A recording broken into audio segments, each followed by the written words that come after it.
ժողովուրդ ջան, ես ասել եմ հետևյալը եւ ելի ասում եմ հետևյալը։ Ղարաբաղի շարժումը չպետք է շարունակվի, որովհետեւ դա նշանակում է, որ մենք հետ ենք գնում կոնֆլիկտի տրամաբանության մեջ, չկա ուրիշ տրամաբանություն։ Եվ այսօր այն մարդիկ, ովքեր գալիս են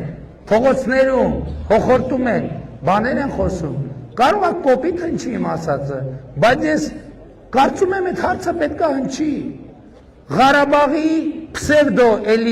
պսևդո-էլիտայի ներկայացուցիչներ արական սեռի։ Դուք ստեղ լեզու թռչելուց առաջ պետք է բացատրություն տաք, թե դուք ինչի եք այստեղ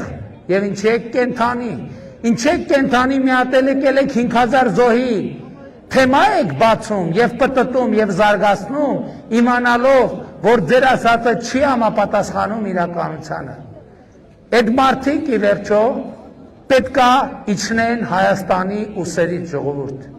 Այդ մարդիկ պետքա իջնեն Հայաստանի ուսերից, չի կարելի։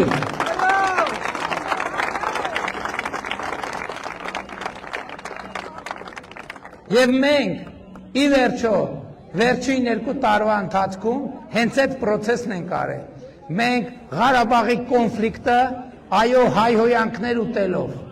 այո սպառնալիքներ ստանալով, այո շատ բարդ ճանապարհ անցնելով, բայց մենք Ղարաբաղի կոնֆլիկտը իջեցրել ենք Հայաստանի ուսերից եւ Հայաստանի Հանրապետության համար նոր հեռանկարներ, նոր ճանապարհներ, նոր ծրագրեր ենք բացել։ Եվ մենք պետք է հստակ շարունակենք գնալ այդ ճանապարհով։ Եվ ընդ որում մենք խոսելով խաղաղության մասին ոչ մի րոպե չենք մոռացել ու չենք մոռանում անվտանգության մասին։ Մենք ոչ մի րոպե չենք մոռանում, որ Հայաստանը պետք է ունենա պաշտպանունակ բարձր մակարդակի բանակ, որովհետև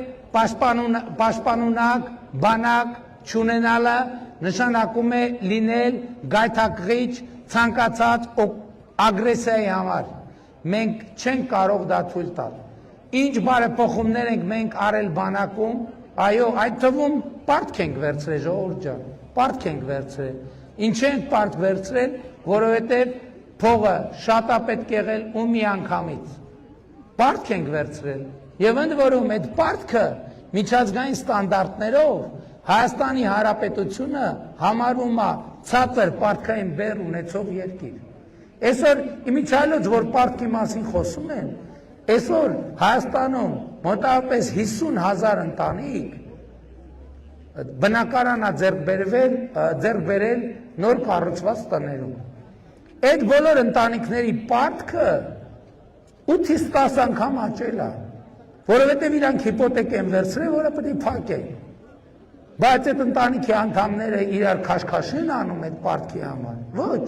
հասկանում են, որ դա իրանք ներդրում են արել իրանց ընտանիքի բարեկեցության մեջ։ Նույն կերպ մենք ներդրում ենք արել, մենք անում մեր երկրի բարեկեցության մեջ։ Ես հույս ունեմ, ժողովուրդ, որ դուք բոլորը մայիսի 28-ին կգաք Հանրապետության հրապարակ։ Դուք կգաք եւ կտեսնեք, որ հիմա մենք ունենք բոլորովին նոր որակի բանակ, բոլորովին նոր որակի բանակ։ Եվ ուզում եմ ասեմ, որ շքերթին քայլելու են նաև պաշտպան հայրենյաց ծրագրի անդամ հանդիսացող զինծառայողների խումբը, պաշտպան հայրենյաց այն ծրագիրն է, որ 18 տարեկան զինծառայողները գնում են 6 ամիս վերապատրաստվում են, պայմանագիր են կնքում եւ դառնում են պայմանագրային զինծառայող, եւ եթե նախկինում իրանց ծնողները իրանց շոր են ուղարկում, սնունդ են ուղարկում, այսօր այդ տղեկը կապված իրանց ատեստավորման տոկոսի հետ 300,000, 400,000, 500,000, 600,000 դրամ փող են տանում իրանց տները, իրանց ընտանիք են պահում բանակում ծառայելով։ Եվ ավելին ասեմ, մարտական հերթապահությունից դուրս գնում են իրանց տներում են քնում։ Եվ մենք այս հնարավորությունը բացել ենք Հայաստանի բոլոր երիտասարդների զորակոչիկների համար, ներառյալ Երևանի զորակոչիկների համար։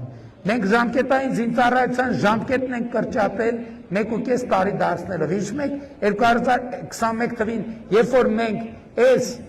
նախընտրական խոստումով հանդես էին գալիս, մեզ ասում են ոնց եք անելու, այս անհետ բանա չի կարա տենց բանը լինի, այսօր փաստ է, որ դա տեղի է ունեցել, եւ դա անշրջելի է, ավելին ասեմ, 2026 թվից, այս տարվանից, Վազգեն Սարգսյանի անվան, ռազմական ակադեմիան ավարտող, նշանակում ստացող եւ բանակում ծառայության անցնող բոլոր սպաները բնակարան են ստանալու պետությունից եւ բնակարանային հարց չի լուծվելու, չի առաջանալու եւ ընդհակառակը 2000-ականների սկզբից մոտ 2300 երկարամյա զինծառայության թոշակի անցած սպաներ կան, զոհվածների ընտանիքներ կան, որոնց նկատմամբ պետությունը ունի բնակարանային պարտավորություն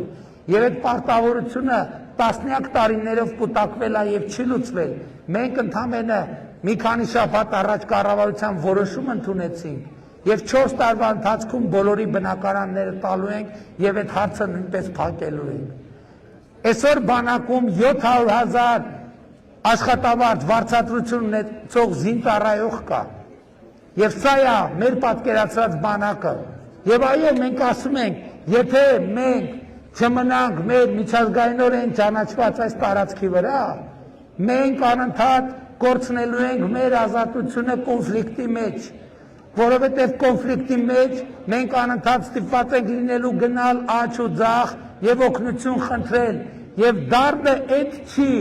մեզ անհրաժեշտ պահին այդ օգնությունը չեն տալու, մեզ բոլոր կողմերից դուխ են տալու, ասելու են գնացեք, հետները տենք, իսկ անհրաժեշտ պահին չեն լինելու մեզ հետ, այն ինչ մեր պատմության մեջ տեղի է ունեցել մի քանի անգամ ավարտվելով մեծ ողբերգությամբ։ Մենք այդ ամեն ինչը առերեսվել ենք եւ որոշել ենք, որոշումներ ենք կայացրել, որ Հայաստանի Հանրապետությունը մակարման եւ գոյատևման օրակարգից դուրս բերենք եւ դնենք զարգացման օրակարգի մեջ եւ այսօր Հայաստանը պետությունական երբևէ, անկախական երբևէ, անվտանգական երբևէ, ինքնիշխանական երբևէ եւ ես դրա առիթով շնորհավորում եմ բոլորին, ժողովուրդ, մենք մեզ այսօր ասում են